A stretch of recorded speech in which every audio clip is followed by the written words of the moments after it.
Friends, जैसा कि आप लोग जानते हैं बीपीएससी तैयारी में एनसीईआरटी की बुक से हूबहू आपको क्वेश्चन पेपर में देखने को मिलते हैं। इसका मैंने एक वीडियो भी बनाया हुआ है जिससे मैंने एग्जाम्पल के माध्यम से बताया है कि किस तरीके से एनसीईआरटी की बुक से आपको क्वेश्चन जो हैं वो एग्ज़ाम में हूबहू वैसे के वैसे ही देखने को मिलते हैं। उस वीडियो में मैंने लास्ट में कुछ क्वेश्चंस भी दिखाए हुए हैं जो कि आपके एग्ज़ाम में पूछे गए हैं। तो जिन लोगों ने वो वीडियो नहीं देखी है वो लोग हमारे प्लेलिस्ट में जाकर उस वीडियो को देख सकते हैं। आज की जो वीडियो है उसमें हम लोग डिस्कस करेंगे कि एनसीईआरटी की जो बुक है उसको हम लोग कम समय में और अच्छे तरीके से किस तरीके से कवर कर सकते हैं। अगर आप लोग इस तरीके से अपनी तैयारी चाहते हैं तो ये सीरीज़ बिल्कुल आपके लिए है। इस सीरीज़ में हम लोग एनसीईआरटी के जो भी चैप्टर्स हैं उनको पॉइंट टू पॉइंट जो है वो डिस्कस करेंगे। साथ ही लास्ट में हम लोग उस चैप्टर से रिलेटेड जो भी इंपॉर्टेंट क्वेश्चंस हैं उनको भी डिस्कस करेंगे जो कि आपके एग्ज़ाम के लिए काफ़ी इंपॉर्टेंट है। आज की जो वीडियो है उसमें हम लोग डिस्कस करेंगे अध्याय 2 को। अध्याय 1 में केवल साइंस का परिचय दिया हुआ है जिसमें एग्ज़ाम से रिलेटेड कुछ भी इंपॉर्टेंट नहीं है। तो आज हम लोग एनसीईआरटी की जो बुक है उसमें अध्याय 2 को डिस्कस करेंगे जो कि आपकी क्लास 6 की बुक है। इसका नाम है सजीव जगत में विविधता। तो हम लोग इसको देखते हैं। पहले तो मुख्य परिभाषाएं देख लेते हैं। जैसे कि सबसे इंपॉर्टेंट है जैव विविधता। शब्द एक आता है जैव विविधता क्या है, तो परिभाषा इसकी इस तरीके से है कि किसी विशेष क्षेत्र में पाए जाने वाले सभी पौधों और जंतुओं की विविधता जो होती है उसको जैव विविधता कहते हैं। इसको बायोडाइवर्सिटी भी कहते हैं। वृक्ष यानी पेड़ क्या होते हैं, बहुत ऊंचे मोटे कठोर भूरे तने वाले पौधे, शाखाएं ऊपरी भाग में इनकी होती हैं। झाड़ी क्या होती है, तो ये मध्यम ऊंचाई की होती है, इनकी जो हाइट है बहुत ज़्यादा नहीं होती है, अनेक कठोर तने भूमि के निकट से। शाक क्या है, तो शाक भी झाड़ी की तरह ही होता है, छोटे कोमल और हरे तने वाले जो पौधे होते हैं उनको शाक बोलते हैं। आरोही लता ये किस तरीके से होती है, दुर्बल तना होता है, इसमें सहारे की ज़रूरत होती है इनको ऊपर चढ़ने के लिए ही। आप लोगों ने मैथ्स में पढ़ा होगा आरोही और अवरोही क्रम। आरोही क्रम में हम लोग देखते हैं कि पहले सबसे छोटा आता है, फिर उससे बड़ा, फिर उससे बड़ा, यानी कि ऐसे धीरे धीरे ऊपर चढ़ती है सीढ़ी। और अवरोही क्रम में सीढ़ी जो आती है वो नीचे आती है, यानी कि सबसे पहले सबसे बड़ा, फिर उससे छोटा और लास्ट में सबसे छोटा। तो ये आरोही वहीं से लिया गया है। आरोही का मतलब है ऊपर बढ़ना, यानी ये जो लताएं होती हैं इनके तने होते बहुत दुर्बल होते हैं और इनको ऊपर चढ़ने के लिए एक सहारे की ज़रूरत होती है। सहारा वो किसी पेड़ का भी हो सकता है या किसी भी खंबे का या किसी भी पिलर का वो सहारा ले सकती हैं। विसर्पी लता क्या होती हैं, तो ये ज़मीन में ही फैली होती हैं, इनको चढ़ने के लिए किसी भी सहारे की ज़रूरत नहीं होती है, यानी ये ऊपर की तरफ नहीं चढ़ती हैं, जिससे कि सांप जो है वो लेटा रहता है। यहाँ पे आप देख सकते हैं, सर्पी से आप समझ सकते हैं जिस तरीके से सांप जो है वो ज़मीन पे लेटा होता है उसी तरीके से ये जो लताएँ हैं वो ज़मीन पे ही फैली रहती हैं। फिर देखिए शिरा विन्यास, तो ये क्या होता है, पत्तियों पर शिराओं द्वारा बनाया गया पैटर्न होता है जिसको शिरा विन्यास कहते हैं। जालिका रूपी शिरा विन्यास, जालिका रूपी शिरा विन्यास क्या होता है, तो शिराएं जाल जैसा पैटर्न बनाती हैं और ये द्विबीजपत्री पौधों में होती हैं। ध्यान रखिएगा, काफ़ी इंपॉर्टेंट चीज़ें हैं। समांतर शिरा विन्यास किसमें होता है, तो शिराएं एक दूसरे के समांतर चलती हैं इसमें और ये एक बीजपत्री पौधों में होती हैं। तो ध्यान रखिएगा, जालिका रूपी जो शिरा विन्यास होता है वो द्विबीजपत्री पौधों में देखने को मिलेगा और समांतर शिरा विन्यास जो है वो एक बीजपत्री वाले पौधे में देखने को मिलेगा। मूसला जड़ें, तो मूसला जड़ें जो होती हैं वो एक मुख्य जड़ होती है और उसमें छोटे पार्श्व जड़ें होती हैं और ये हमेशा द्विबीजपत्री पौधों में मिलती हैं। जैसे कि इसमें क्या होता है कि एक जड़ होती है, उन्हीं जड़ों से छोटी छोटी सी इस तरीके से पार्श्व जड़ें जो हैं वो निकली रहती हैं। ये जो मूसला जड़ें होती हैं वो अत्यधिक गहराई तक जमीन के अंदर जाती हैं, इनको उखाड़ना इतना आसान नहीं होता, यानी कि इनके जो पेड़ होते हैं, पौधे होते हैं, उनको उखाड़ना इतना आसान नहीं होता क्योंकि इनकी जड़ें होती हैं वो काफ़ी नीचे तक गहराई तक जमीन में जाती हैं। और इसका जो फल होगा उसमें द्विबीजपत्री पौधे होते हैं, उनके जो फल होते हैं उसमें द्विबीजपत्री जो भाग होते हैं वो पाए जाते हैं। द्विबीजपत्री भाग का मतलब होता है कि अगर आप इनके बीज को, कोई मान लीजिए बीज है, इसको डिवाइड करेंगे तो ये पूरा पूरा आधे हिस्से में बढ़ जाएगा, यानी जितना हिस्सा इस साइड में आएगा, जो चीज़ें इस साइड के हिस्से में होंगी वही सेम देखने में इस साइड के हिस्से में जाएगा। जैसे कि आप देख सकते हैं चना होता है, चना को अगर आप फुलाएंगे, उसको फोड़ेंगे तो वो पूरा पूरा चिकना तरीके से बिल्कुल बीज से एकदम डिवाइड हो जाता है। तो ये द्विबीजपत्री पौधे का जो है वो उदाहरण होता है। झकड़ा या फिर रेशेदार जड़ें किस में होती हैं, तो इनकी पतली जड़ों का गुच्छा तने के आधार से होता है। इसमें एक बीजपत्री पौधा होता है, यानी इसमें जो बीज होता है वो एक बीज होता है।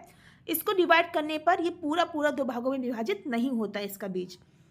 फिर देखिए बीजपत्र क्या होता है, तो बीज के अंदर का जो पोषण भाग होता है उसको बीजपत्र बोलते हैं। अनुकूलन क्या होता है, तो विशिष्ट विशेषताएं जो जीवों को उनके परिवेश में जीवित रहने में सक्षम बनाती हैं उसको अनुकूलन कहते हैं। काफ़ी इंपॉर्टेंट है और कई बार एग्जाम में आया हुआ है।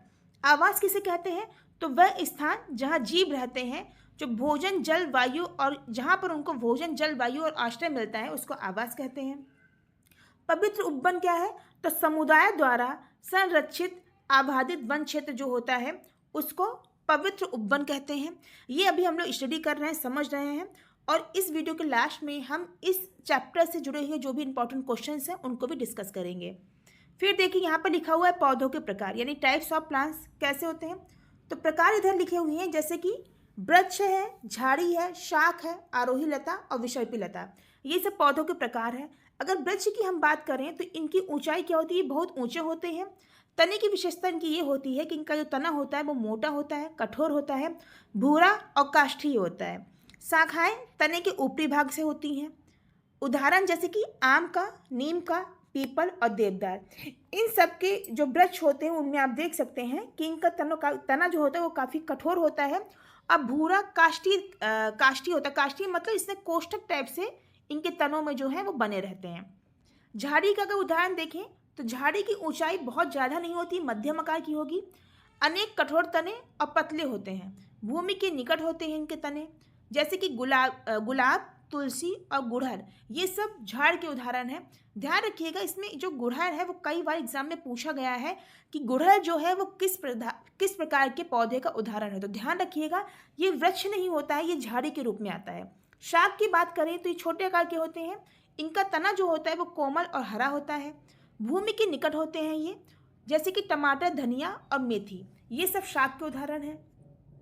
आरोही लता की अगर बात करें तो इनकी ऊंचाई कोई मैटर नहीं करती है। ये कैसे होते हैं, दुर्बल होते हैं और इनको सहारे की ज़रूरत होती है। दुर्बल मतलब कमज़ोर होते हैं और इनको सहारे की ज़रूरत होती है। उदाहरण देखते हैं मनी प्लांट, मटर और अंगूर, इन सब की बेलों को आप देखते होंगे कि ये कोई भी पेड़ होता है उसके ऊपर इस तरीके से लपटी हुई होती हैं और धीरे धीरे ये ऊपर की तरफ बढ़ती हैं। फिर देखिए विषर्पी लता, तो ये ज़मीन पर ही फैली होती हैं, जैसे कि कद्दू, तरबूज और खरबूज। तो ये सब आप देखते हैं, अगर आपने कहीं पे तरबूज या कद्दू देखा होगा, देखते होंगे नीचे ही वो फैल जाती हैं और उसमें फल लगने लगते हैं। यहाँ पे देखिए याद रखने की कुछ बातें हैं, जैसे कि वृक्ष जो है, झाड़ी, शाख, ये ऊंचाई के अनुसार से होते हैं। आरोही का मतलब होता है ऊपर चढ़ना और विषर्पी मतलब जमीन पर। विषर्पी ध्यान रखिए, सांप से ध्यान रखिए, तो सांप इस तरीके से होता है, तो विषर्पी लताएं जमीन में होती हैं। आरोही से आप ये ध्यान रखिए कि आरोही क्रम और अवरोही क्रम। आरोही का मतलब ऊपर चढ़ना और अवरोही का मतलब नीचे उतरना, यानी सबसे बड़ी संख्या ऊपर है, उससे छोटी, सबसे छोटी लास्ट में। आरोही मतलब पहले सबसे छोटी, फिर उससे बड़ी और लास्ट में सबसे बड़ी। तो उसी तरीके से आप ध्यान रखिए, आरोही लता का मतलब होता है जो ऊपर की तरफ चढ़े। अगर बात करें हम यहाँ पर, तो सबसे बड़ा वृक्ष होगा, वृक्ष से छोटा होगा वो झाड़ी होगा और फिर शाख होगा। फिर देखते हैं शिराविन्यास। शिराविन्यास दो प्रकार का होता है, एक तो होता है जालिका रूपी और दूसरा होता है समानांतर। जालिका रूपी शिराविन्यास की बात करें तो शिराएं जो है वो जाल जैसा पैटर्न बनाती हैं। मध्य में मोटी शिरा होगी इसमें, यानी इसमें बीच में मध्य में एक मोटी शिरा होती है और उसी से निकली हुई छोटी छोटी शिराएं होती हैं इस तरीके से, जो कि जालिका रूपी एक पैटर्न बनाती हैं। उदाहरण की बात करें तो इसके अंतर्गत गुलहड़, आम, नीम, सदाबहार, चना और सरसों आएगा। समानांतर की बात करें तो ये शिराएं एक दूसरे के समानांतर चलती हैं, इसमें कोई भी बीच में मोटी शिरा नहीं होती हैं। अगर इसके उदाहरण एग्जाम्पल की बात करें तो केला है, घास, गेहूँ, मक्का और लेमन घास, ये सभी समानांतर शिराविन्यास के उदाहरण हैं।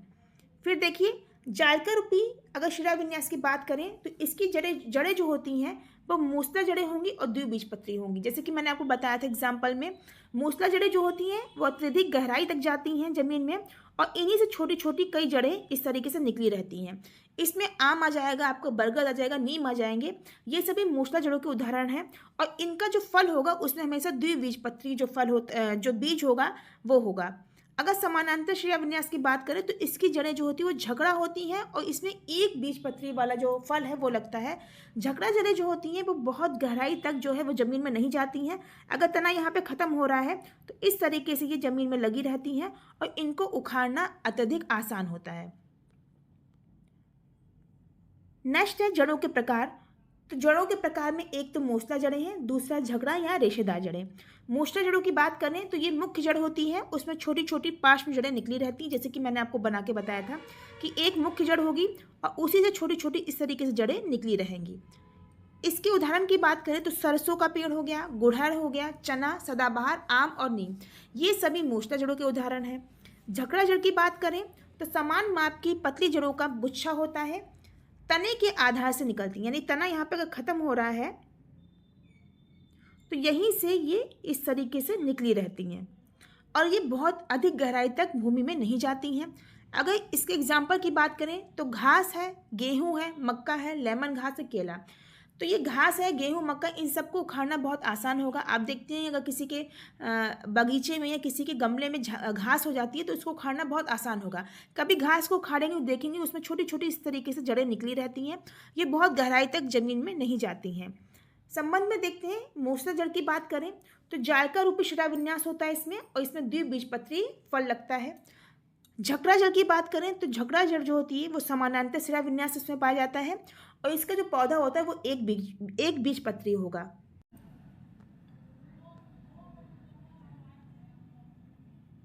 बीजपत्र और पौधों का वर्गीकरण देखते हैं। अगर विशेषता की बात करें तो बीजपत्रों की संख्या, यानी कि बीजपत्र का मतलब होता है कि अगर हम बीज को डिवाइड करते हैं तो वो कितने बराबर बराबर भागों में जो है वो डिवाइड होगा। अगर बीजपत्र की बात करें द्विबीजपत्री में ये 2 भागों में बटेगा, और एक बीजपत्री ये पूरा एक सामूहिक इस तरीके से पूरा रहेगा, ये डिवाइड नहीं होगा। शिलाविन्यास की बात करें तो द्विबीजपत्री में जायका रूपी होगा और एक बीजपत्री में समानांतर होगा। जड़ के प्रकार की बात करें तो ये मूसला जड़ें होंगी इसमें, और एक बीजपत्री में झगड़ा और रेशेदार जड़ होगी, जैसा कि हम लोग ऊपर डिस्कस करके आए हैं। उदाहरण की बात करें तो द्विबीजपत्री पौधे कौन कौन से होते हैं, ध्यान रखिए, चना, राजमा, गुड़हल, सरसों, सदाबहार, आम।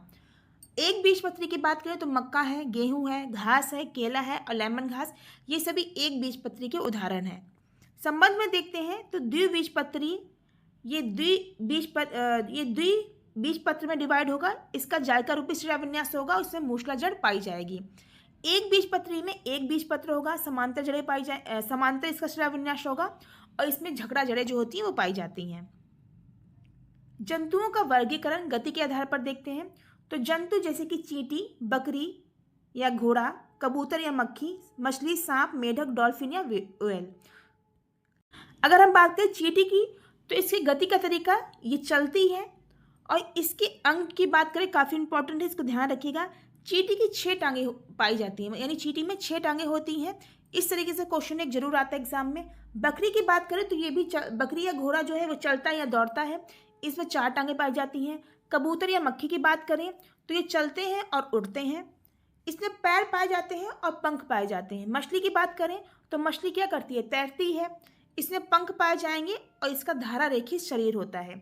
सांप की बात करें तो सांप क्या करता है, रेंगता है, और इसमें मतलब ये किस तरीके से रेंगेगा, तो इसमें पैर नहीं होती, ये पूरे शरीर से अपने रेंगता है। मेढक की बात करें तो ये कूदता है और तैरता है, इसमें 4 टांगें होती हैं और ये उभयचर का एग्जाम्पल है।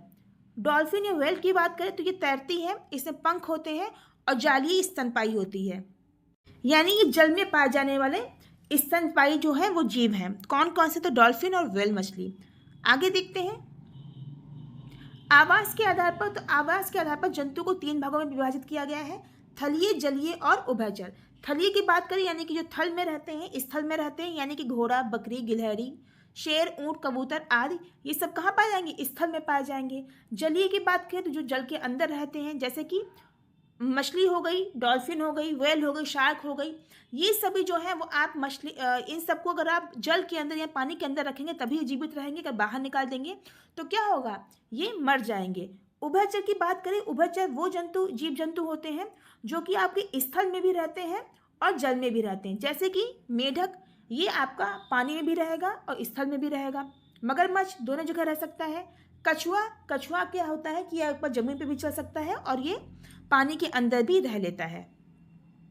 फिर देखिए आवास की बात करें तो आवास क्या होता है, हमने बताया था कि वह स्थान जहाँ पौधे और जंतु रहते हैं, जहाँ उन्हें भोजन मिलता है, जल मिलता है, वायु और आश्रय मिलता है, वो आवास कहलाता है। अगर आवास के प्रकार की बात करें तो ये भी 3 होते हैं। थलीय आवास होता है, जलीय आवास और उभयचर आवास। थलीय आवास का मतलब कि जो लोग थल यानी कि स्थल में रहते हैं, थल पर रहने वाले जीव, जैसे कि थल का मतलब वन में, घास के मैदान में, मरुस्थल में या पर्वत में जो भी लोग रहते हैं वो सब आते हैं थलीय आवास के अंतर्गत। जैसे कि मनुष्य होगा, शेर हो गया, घोड़ा हो गया, गिलहरी, ऊंट आदि। जलीय आवास की बात करें तो जो लोग जल में, जो जीव जो है जल में रहते हैं, जैसे कि तालाब में रहते हैं, झील में रहते हैं, नदी या महासागरों में रहते हैं। जैसे कि आप जान सकते हैं मछली है, डॉल्फिन है या कोई मछलियां हैं, ये सभी किसके अंतर्गत आएंगी, जलीय आवास के अंतर्गत। उभयचर का मतलब जो थल में और जल में दोनों में रहते हैं, जैसे नदी का किनारा हो गया या तालाब हो गया, जैसे कि मेढक है, मगरमच्छ है, कछुआ है, ये आपके जलीय आवास और थलीय आवास यानी कि उभयचर आवास के अंतर्गत आएंगे। आवास नष्ट होने पर क्या होता है कि जीव भोजन, घर, संसाधनों से वंचित होते हैं और इससे जैव विविधता की हानि होती है। अनुकूलन क्या होता है, तो अनुकूलन के अंतर्गत जो क्षेत्र आते हैं उनको देखते हैं पहले। इसमें मरुस्थल, गर्म मरुस्थल, फिर मरुस्थल है, उसके बाद मरुस्थल आएगा ठंडा मरुस्थल, पर्वतीय क्षेत्र, जलीय क्षेत्र। अगर मरुस्थल, गर्म मरुस्थल की बात करें तो जीव या पौधों की बात करें तो इसमें नागफनी आएगा। अनुकूलन की विशेषताएं, नागफनी का क्या होता है, इसका मांसल तना होता है, पट्टियां इसकी जो होती हैं वो कांटों में बदल जाती हैं। अगर बात करें नागफनी की तो ऐसा नहीं है कि नागफनी के पौधे में पत्तियां नहीं पाई जाती, जो उनकी पत्तियां होती हैं वो किससे बदल जाती हैं, कांटों के रूप में बदल जाती हैं, जिससे कि इसमें क्या होता है, जल संचित हो जाता है और ये इतने लंबे समय तक भी मरुस्थल में जिंदा रहते हैं या फिर ये सूखते नहीं हैं।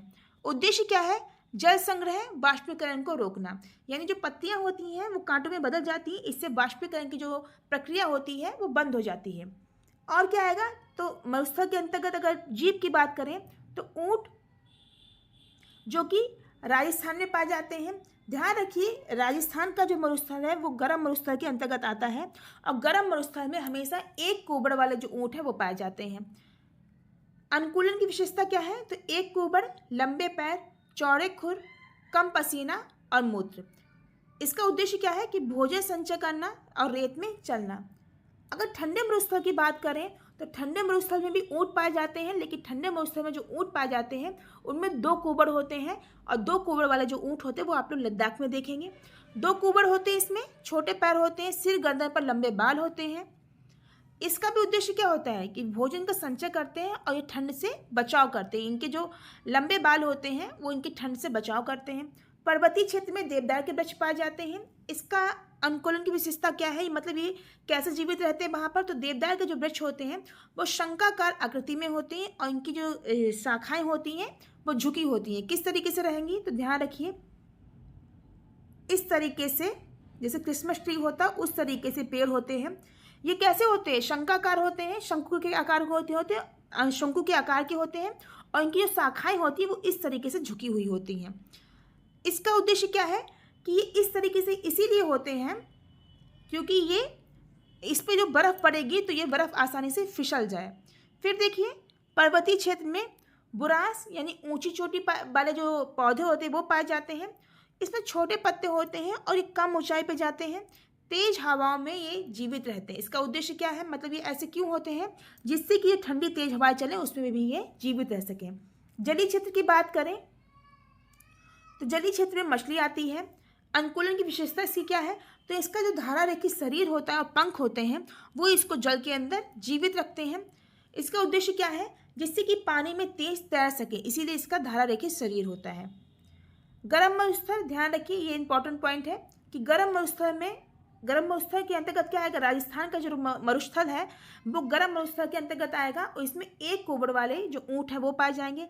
ठंडे मरुस्थल के अंतर्गत आपका आर्कटिक आएगा, सॉरी अंटार्कटिक आएगा, और ये लद्दाख, जैसे कि लद्दाख का जो मरुस्थल है वो ठंडे मरुस्थल के अंतर्गत आएगा और इसमें 2 कुबड़ वाले जो आपके ऊँट हैं वो पाए जाते हैं। एक क्वेश्चन यहाँ पे ये इंपॉर्टेंट है कि अगर पेपर में आपके आता है कि सबसे बड़ा मरुस्थल कौन सा है, तो ध्यान रखिएगा सबसे बड़े मरुस्थल की बात कही जाए तो वो आपका अंटार्कटिक है, और अगर बात ये की जाए कि सबसे बड़ा गर्म मरुस्थल कौन सा है तो वो सहारा है। तो ध्यान रखिएगा, छोटी सी शब्द से ही बच्चे जो है वो गलती कर जाते हैं एग्जाम में। ध्यान रखिएगा, अगर ठंडे मरुस्थल की बात करें या केवल मरुस्थल की बात करें कि सबसे बड़ा मरुस्थल क्या है, तो वो आप ठंडे मरुस्थल की बात के बारे में लिखिएगा कि अंटार्कटिक, और अगर गर्म मरुस्थल की बात करें सबसे बड़ा गर्म मरुस्थल कौन सा है तो वो सहारा मरुस्थल है। फिर देखिए, जैव विविधता का संरक्षण परियोजना या आंदोलन। सबसे पहले परियोजना की बात करें तो बाघ परियोजना 1973 में आई थी। बंगाल टाइगर का संरक्षण, इसका उद्देश्य क्या था, तो बंगाल टाइगर जो है जो विलुप्त हो रहे थे उनका संरक्षण करना था, भारत सरकार द्वारा ये शुरू की गई। चीता पुनर्वास परियोजना 2022 में आई, भारत में चीतों की संख्या पुनः स्थापित करना। फिर गोंडावड़ संरक्षित क्षेत्र, ये कहाँ पे है, तो गुजरात, राजस्थान और महाराष्ट्र में है। साइलेंट वैली आंदोलन कब शुरू हुआ, तो ये शुरू हुआ 1973 से 1983 के बीच में। कहाँ पर, तो केरल, पालक्काड, कुंटिपुड़ा नदी पर बांध के विरुद्ध 10 वर्ष का संघर्ष रहा ये, और इसका उद्देश्य क्या था, जंगल को बचाना। पवित्र उपवन, तो स्थानीय समुदाय द्वारा संरक्षित आबादित वन पूरे भारत में पाए जाते हैं ये। फिर देखिए, महान वैज्ञानिक के बारे में यहाँ पे लिखा हुआ, जैसे कि एक है जानकी अम्माल, जीवन काल इनका था 1897 से 1984 के बीच में। इनका मुख्य योगदान क्या रहा, तो भारतीय वनस्पति शास्त्री, जैसे कि जैव विविधता प्रलेखन, BSI की प्रमुख, साइलेंट वैली आंदोलन में इनकी भूमिका रही। सलीम अली की बात करें तो इनको पक्षी वैज्ञानिक कहते हैं। इनका जीवन काल था 1896 से 1987 के बीच में। इनका मुख्य योगदान देख लेते हैं, तो इनको भारत का पक्षी पुरुष कहते हैं। 10 खंडों में पक्षी पुस्तक इन्होंने लिखी है। पद्म विभूषण इनको दिया गया 1976 में। इनको बर्ड मैन ऑफ इंडिया के नाम से भी जाना जाता है। अब देखिए, एक नज़र में हम पूरा अध्याय देख लेते हैं, जो भी अभी तक हमने पढ़ा है उसको एक बार शॉर्ट रिवीजन कर लेते हैं। हमने क्या पढ़ा था, तो पौधों के प्रकार के बारे में पढ़ा था। मुख्य बिंदु में देखते हैं तो वृक्ष है, झाड़ी है, शाख है, आरोही लता और विसर्पी लता के बारे में। शिलाविन्यास, तो जायका रूपी शिलाविन्यास होता है, समांतर शिलाविन्यास होता है। जायका रूपी शिलाविन्यास में गुड़हल और आम के पेड़ आएंगे। समांतर शिलाविन्यास में केला, घास और गेहूं जो है वो आएंगे। जड़ों की बात करें तो मूसला जड़ें जैसे कि सरसों चना में पाई जाएंगी, और झकड़ा जड़ें किस में पाई जाएंगी, तो घास और गेहूं में पाई जाएंगी। बीज पत्र की बात करें तो एक बीजपत्री पौधे होते हैं, द्विबीजपत्री पौधे होते हैं। द्विबीजपत्री के अंतर्गत जालीनुमा शिलाविन्यास होगा, मूसला जड़ें होंगी और इसमें द्विबीजपत्र पाए जाएंगे। एक बीजपत्री में समांतर शिलाविन्यास होगा, झकड़ा जड़ें पाई जाएंगी इसमें, और ये एक बीजपत्री होगा। जंतु की गति की बात करें तो हमने क्या डिस्कस किया, इनकी कितनी टांगें पाई जाती हैं, पंख या फिर रेंगना या कूदना के बारे में। आवास की बात करें तो थलीय आवास हमने पढ़े, जलीय आवास पढ़े और उभयचर आवास पढ़े। अनुकूलन की बात करें तो मरुस्थल, पर्वत और जल की बात की हमने कि मरुस्थल में कुवड़ और मांसल तने वाले जो कुवड़ वाले जो ऊँट है वो पाए जाते हैं, और मांसल तने वाले पौधे पाए जाते हैं। पर्वतों की बात करें तो शंकाकार और छोटे पत्तों वाले जो पौधे हैं वो पाए जाते हैं। और जल की बात करें तो जल में रहने वाले जो जीव जंतु होते हैं उनका धारारेखी शरीर होता है, जिससे कि वो जल के अंदर तेज तरीके से जो वो है तैर सके आराम से। संरक्षण की बात करें तो बाघ परियोजना के बाद जैसे कि 1973 में आई थी, याद रखिए काफ़ी इंपॉर्टेंट है, कई बार एग्जाम में आती है कि बाघ परियोजना कब आई, तो 1973 में। चीता पुनर्वास तो 2022 में आई। पवित्र उपवन और साइलेंट वैली के बारे में हमने पढ़ा। वैज्ञानिक की बात करें तो हमने जानकी अम्माल जो कि वनस्पति शास्त्री थे, और सलीम अली की बात करें तो इनको पद्म विभूषण मिला था 1976 में, और इनको पक्षी पुरुष के नाम से जाना जाता है। अब हम लोग इस अध्याय में जो भी इंपॉर्टेंट क्वेश्चंस थे उनको डिस्कस कर लेते हैं, जो कि आपके एग्जाम में आते हैं। पहला क्वेश्चन ये है कि निम्नलिखित में कौन सा पौधा झाड़ी है, तो ध्यान रखिए कौन सा पौधा झाड़ी है, तो गुलाब जो है वो झाड़ी है। मूसला जड़ किस पौधे में पाई जाती है, तो मूसला जड़ जो है वो सरसों में पाई जाती है। समांतर शिरा विन्यास किस पौधों की पत्ती में होता है? तो ध्यान रखिए केला में होता है, और बाकी सब में कैसा होता है? तो जायका रूपी होता है। फिर देखिए बाघ परियोजना कब आई? तो बाघ परियोजना आई थी 1973 में। निम्नलिखित में से उभयचर जंतु कौन सा? तो मैंने आपको बताया था उभयचर का मतलब वो जंतु जो आपका जल में भी रहे और स्थल में भी रहे। तो ये कौन है? ये मेढक है जो जल में भी रहता है और स्थल में भी रहता है।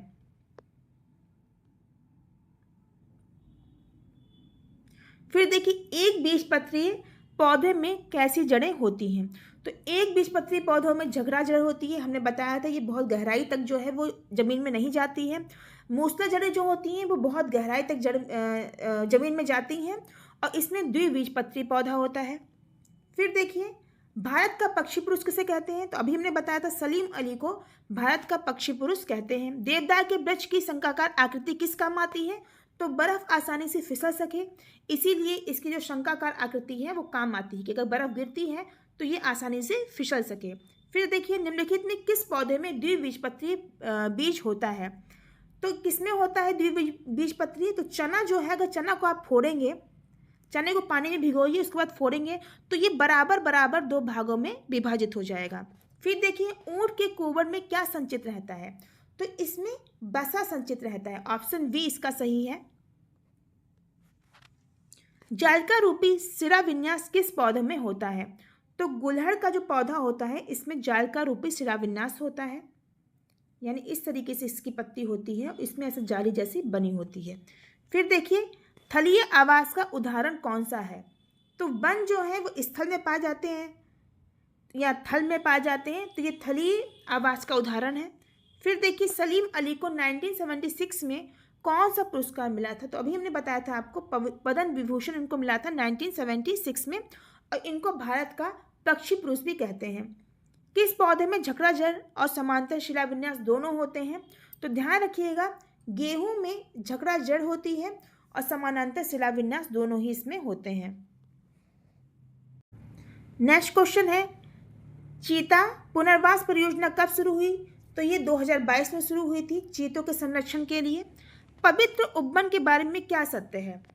तो अभी हमने बताया था कि स्थानीय समुदाय संरक्षित करना ये पवित्र उपवन से संबंधित है। नेक्स्ट क्वेश्चन है कि आरोही लता का उदाहरण कौन सा है? तो मैंने बताया था आपको जो कि स्थल से ऊपर की ओर किसी का सहारा लेके बढ़े वो आरोही लता का उदाहरण होगा। जैसे कि मनी प्लांट का पौधा ये जमीन से लगता है और किसी भी चीज़ का सहारा लेके इस तरीके से ऊपर की तरफ बढ़ता जाता है। किस जंतु में 6 पाद या 6 पैर होते हैं? तो ध्यान रखिएगा हमने आपको बताया था चींटी में 6 पैर होते हैं। अगर मकड़ी की बात करें तो मकड़ी में 8 पैर होंगे। केकड़ा की बात करें तो केकड़ा में 10 पैर होंगे, और बिच्छू की बात करें अगर हम तो बिच्छू में भी 8 पैर होंगे। इसके साथ साथ कॉकरोच की बात करें जिसको हिंदी में तिलचट्टा कहते हैं, उसकी संख्या भी आती है तो उसमें 6 पैर पाए जाते हैं। ये काफ़ी इंपॉर्टेंट है पैरों की संख्या, इसको नोट कर लीजिएगा। नेक्स्ट क्वेश्चन है साइलेंट वैली कहाँ है? तो साइलेंट वैली आप सभी लोग जानते हैं केरल में है।